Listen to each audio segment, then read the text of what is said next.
Hey guys, what's going on? This is Jay from Wrestle Bits, and today I'm going to be going over Raw from April 11th, 2022.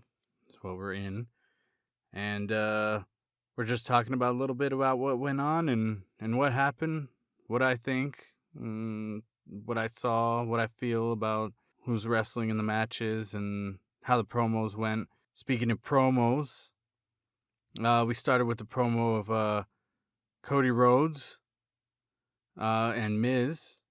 They were both showing up for interview, and in this particular interview, things got heated between Rhodes and Miz. But what had happened was, I believe Cody Rhodes had said he wanted the belt, and the Miz was like, "A belt holds up your pants. This is a championship." And I thought that was pretty funny, but I know it's a belt. I know it's a belt, but it is a championship. Okay, got him there. But then the next one he had was where he told him, he said, and wrestlers, and Miz was like, superstars. He kind of leaned into him saying they're superstars. And, that's where the WWE differs from, regular wrestlers in AEW. He had his run as calling wrestlers. And I, for one, think that these are wrestlers. I know they're superstars. They're entertainers as well. But these are wrestlers starting out. The belt is what it's called. Championship belt. Yes, the belt. I would go with Miz on this side. And, Miz is respectable. You have to take the Miz's side in a lot of things because he just speaks a lot of truth. He's good on the mic. He knows what a championship is because he's held them. But the Miz had an overall good promo with this. Cody Rhodes, of course, coming out, showing his want for the belt. But he is in the ring with the Miz, and we know that the Miz is a spectacle. He knows how to be a superstar and hold championships. So with that being said, we do know that Cody Rhodes was trying to upstage the Miz on his own segment, which understandably angered the Miz. The Miz was upset about this. It's his show. And you have the American Nightmare coming in there, messing up his segment. And understandably, Miz got upset. That's when he attacked Cody Rhodes. Cody Rhodes sidestepped him, and he fell out of the ring, thereby ending the segment of The Miz and Cody Rhodes on the Miz TV. So I like this segment, although he shouldn't have angered The Miz the way he did, and The Miz acting out, that was the only setback. But an overall powerful segment indeed, although we know we wanted The Miz to come out on top.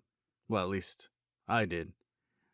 But on to the next match, we had Veer versus Dominic Mysterio. And that one, it's pretty much Veer dominating Dominic Mysterio. I believe Ray was out due to an injury. He couldn't show up, and that was unfortunate because maybe it would have been Ray. But either way, Veer completely destroyed Dominic Mysterio, overwhelmed him quickly. Within a few minutes, he had the camel clutch in again, twist him up. He had, be pulled out on the stretcher. But what did we expect? I mean, we are in a match with Veer. He has been coming off as very strong in the WWE. I see a good future with him if he can continually dominate people in these matches like this. Now, this was complete domination. We may have ourselves an up-and-coming champion. He is ruthless, he's angry, and he's hungry. Why? Well, that's what we're going to need an answer for. Why? He is ready to destroy people in the WWE, but we can all think that his mind is on the championship. I'd hope. Unless it's just on completely destroying opponents. Which, either way, if he wants to make a mark, he has to destroy more. Dominic, unfortunately, fell to Veer in a horrible way, but that's what happens when you get in the ring with the power such as Veer. So we'll see where Veer takes us. I'm still watching and seeing a lot of things, seeing where they take us. We also had AJ Styles versus Damian Priest. Now, this one got weird. I mean, what the heck happened? We were having the match between Styles, Damian Priest. It was a very involved match. I think it was an entertaining match between both of them. Going back and forth with Styles, he's just quick movement. He's playing to the crowd a lot. That's nice and all. But Priest, he's coming for something. He's out to prove to Edge that he is capable to hold this stable together, what they have together. So they're fighting, and I don't know what happened. I don't know if AJ just got frightened or incapacitated somehow. But in the middle of the ring, Priest was sitting there, light shined on him. He's looking into the camera, and they got this, him looking just completely crazy in that ring. I don't know what that was. Maybe it was the calling of something. I don't know what's coming. I wouldn't want to be in Priest's way when, he's got Edge behind him, pushing him to do what he's got to do. And AJ just got the blunt end of that. I don't know if he left, but they came back. The match was over. AJ's freaking out. He has no idea what the heck was going on. And neither do we, but I do want to see what was going on. What's going on? What's happening? What's the story? Let's lead us somewhere. And I'm following right now. I want to see where it goes. But all leading into The Miz and Cody Rhodes. So, they were about to have their match. Seth Rollins comes out and he takes a little seat over on the side, just watching. He's just watching. That's the thing about Seth Rollins. He's always watching, and he takes advantage when he needs to.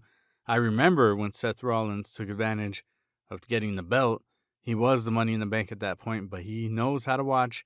He knows how to get an opportunity, and he's just watching, waiting to see what happens. His loss at WrestleMania, I knew we weren't going to stop hearing from him, and we are hearing from him again. So let's see.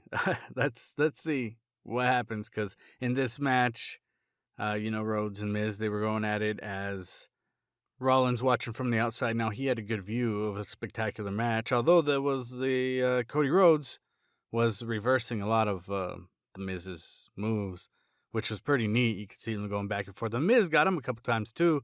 I saw him go to the top rope. He was going to do that diamond cutter move, and Miz caught him in the skull crushing finale. Of course, he reversed that.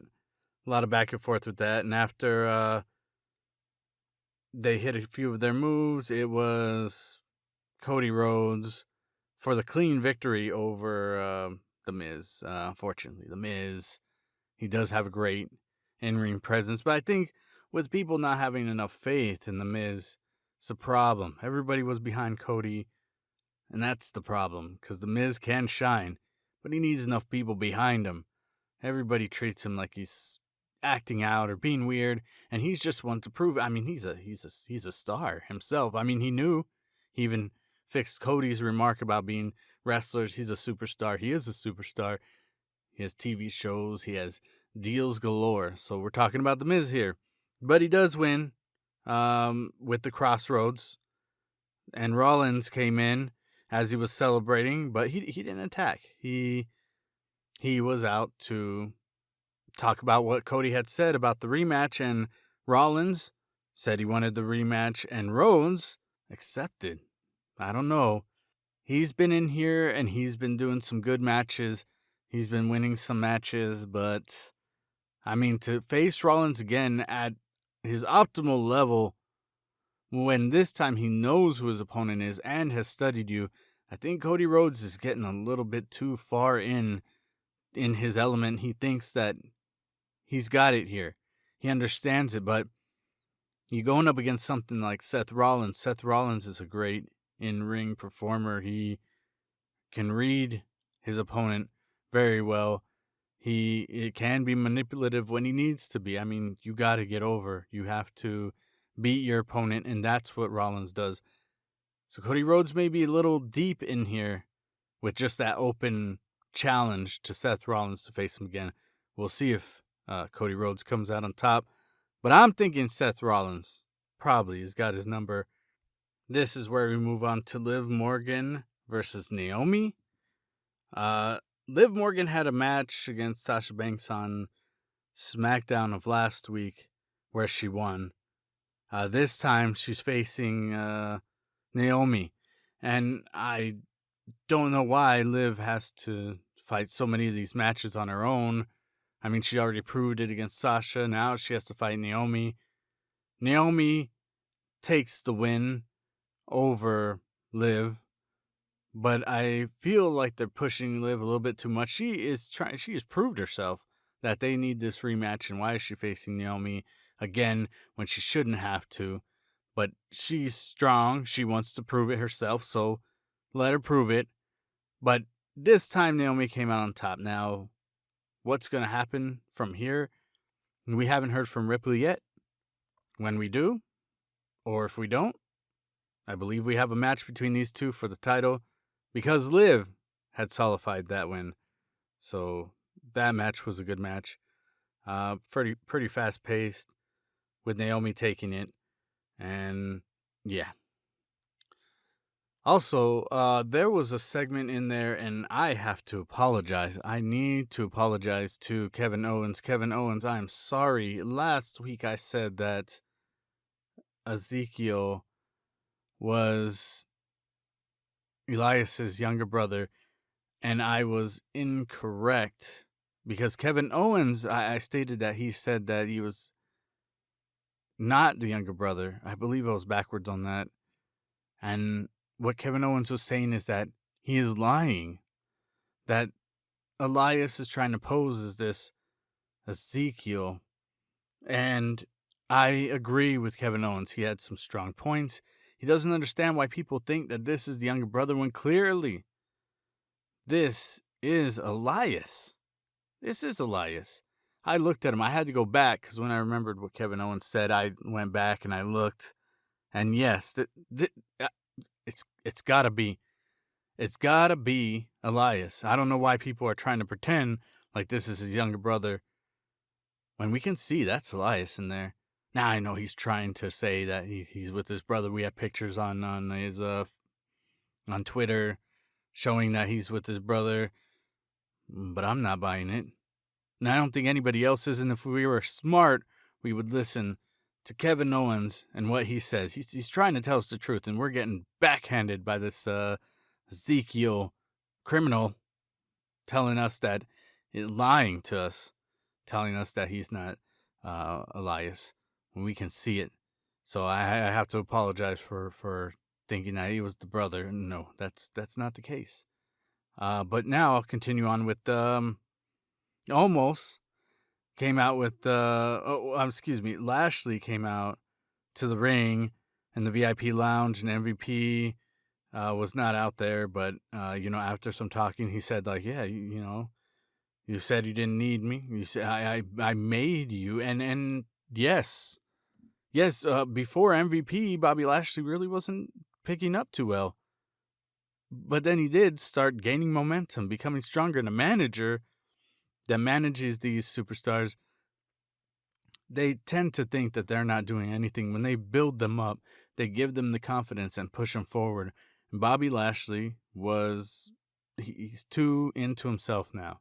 He thinks that he did it all himself. And the manager, MVP, he was there building him up. We have Rocky and we have his trainer. And he was telling him, you got to go, Rock.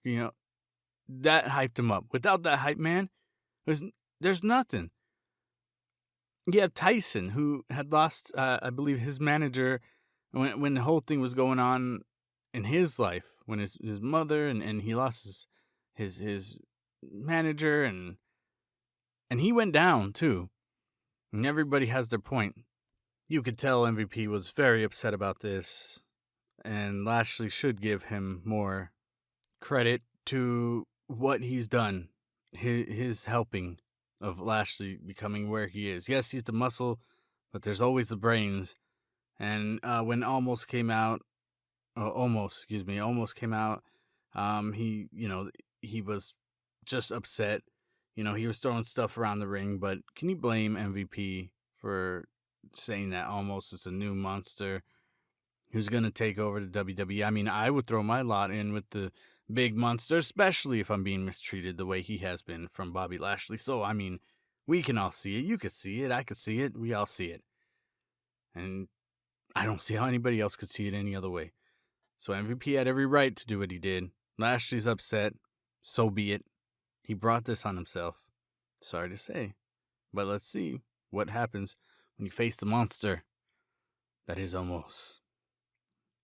So we move on from there to Queen Zelina and Bianca Belair.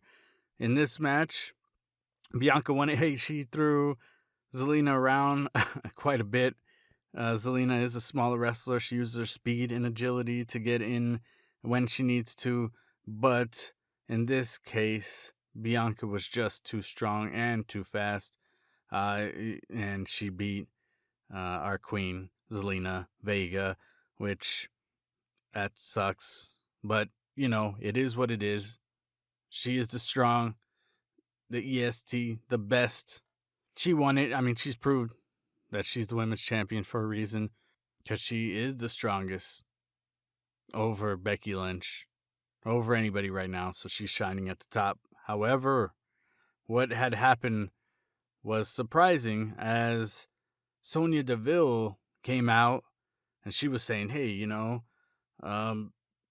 you ready to take on another competitor, anybody? Hey, and Bianca Belair, being as strong and tough as she is, she said, yeah, I'll take anyone. You sign it? Yeah, you sign it. Sign the paper, sign the contract. Boom! Sonya Deville lashed out at Bianca Belair and said, your opponent is me. So Sonya Deville is on a rampage now, and that's what I'm trying to say, is that Bianca Belair has to watch her back, front, side, left, right, anything, because everybody's coming, and all these competitors want that belt. Bianca needs to watch out, because now it's Sonya Deville, and Sonya can be ruthless. Sonya Deville, Becky Lynch, everybody wants to come for that title, so she has to watch out. We'll see how this progresses now, because this is insane. I believe she's the GM or like one of the head people for Raw. So it was crazy to see how she came in. It gave me thoughts of how, the boss Vince McMahon used to come for a title, or Shane McMahon, and you're like, what? You can't. Well, I mean, they can if they want. I mean, she did sign it. She is confident in her ability, so she has to bring it to anybody, including the higher ups there, because they will try to make a name for themselves as well. Next on the card, we had RK Bro, who took on the Alpha Academy, and Chad Gable and Otis. Of course, they're great in-ring ability together. Chad and Otis, what more could you possibly want? That is everything you need, is Chad and Otis. But on this particular night, despite all the in-ring ability that Chad and Otis have, they were facing RKO, and they lost to the RK Bro. And they came out on top. At the end of it, though, the Usos had arrived, and they wanted to make their way out to confront, Orton and Riddle. But before they could get out there and say anything to them, the Street Profits came in, and they, said, hey, we are the next in line, not you. You guys are not even on this show, pretty much, basically is what they're saying, and we get a shot. And this confrontation was from last week, having the Usos, they want to get both the titles. So that's why they came in here, and it's kind of undeniable, the fact that the Usos could take a cut in the line, if you will, because they are the champions. So they're the champions of one. RK Bro is the champion on the other side. So I believe both would be at the same level of competitiveness. so I know where the Street Profits are coming from. However, the Usos can step in line, being that they are the current champions of another brand. That would put them at the front.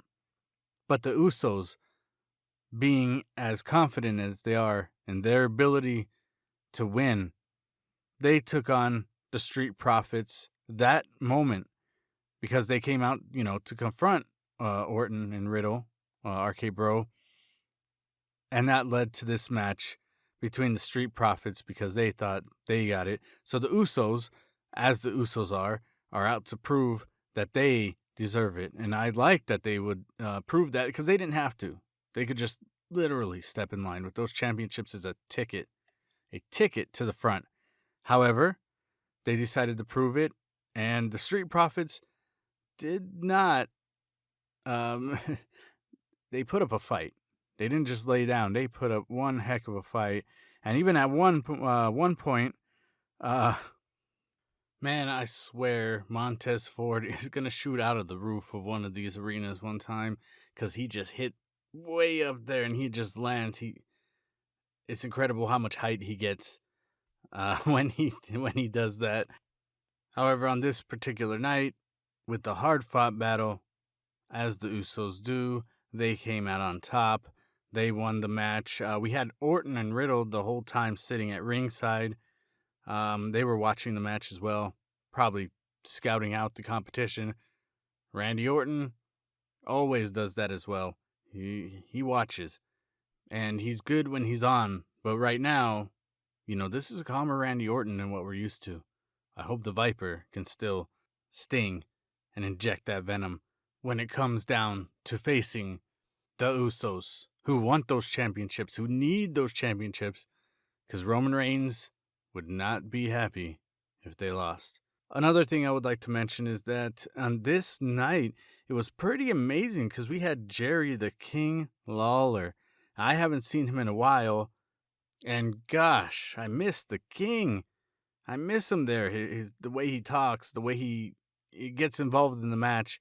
He is fun to have on commentating, and I'm glad to see him. Corey, of course, was off on honeymoon after getting married, but I want the King back.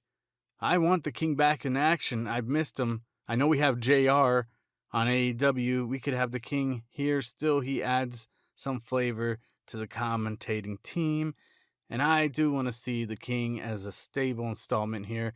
Maybe Corey Graves has, I don't know, dug his own grave by leaving and getting married. I don't blame him for his life, but I would like the King to stay here in the WWE on the commentating table full time. Once again, like the good old times. He's great on the commentating team. Why wouldn't you want the King there? We don't have JR anymore, and I just don't know exactly how I feel about the commentating team. Although I would say Corey is the best on there, I do want a JR. Maybe we could have a Corey and a King.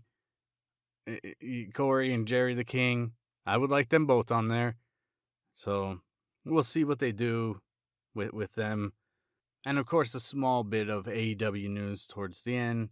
I did get to watch the match between Penta and CM Punk. And I, for one, was not always a CM Punk fan, but I did like that match between them. A lot of back and forth, good wrestling, good in-ring entertainment, good. There's a lot of reversals and trying to do their moves. And when they got to the side of the ring, that one was pretty neat. Them going back and forth. We had CM Punk for the win on that one. That was a nice match, something to see on AEW. I do want to get a little bit in AEW, but I'm just watching for now. A little bit here and there. Keeping it mostly in WWE, but I'll try to catch a little bit more AEW here and there. They got a lot of talent I like on there. They got Chris Jericho. They got CM Punk. Samoa Joe is there. Of course, we have the favorites of the Jurassic Express, and of course, everybody's favorite. I know, MJF. Everybody's favorite. Everybody out there, I'm sure. I'm sure you can leave your comment on that one. So, that was what I saw from Raw, and some of my comments on it. What do you think? Do you agree, disagree on what I say? Do you feel differently? I want to hear what you have to say, and I can integrate it into here as I go because I'd like to hear everybody else's opinion. With that being said, thank you for listening to me talking about WWE RAW and how I liked it. I enjoyed it. Please leave a like, subscribe if you want to hear more from me. And I am out for this segment. Once again, thank you for listening to Wrestle Bits, where you get your bits of wrestling information. Thank you guys. I'll see you next time.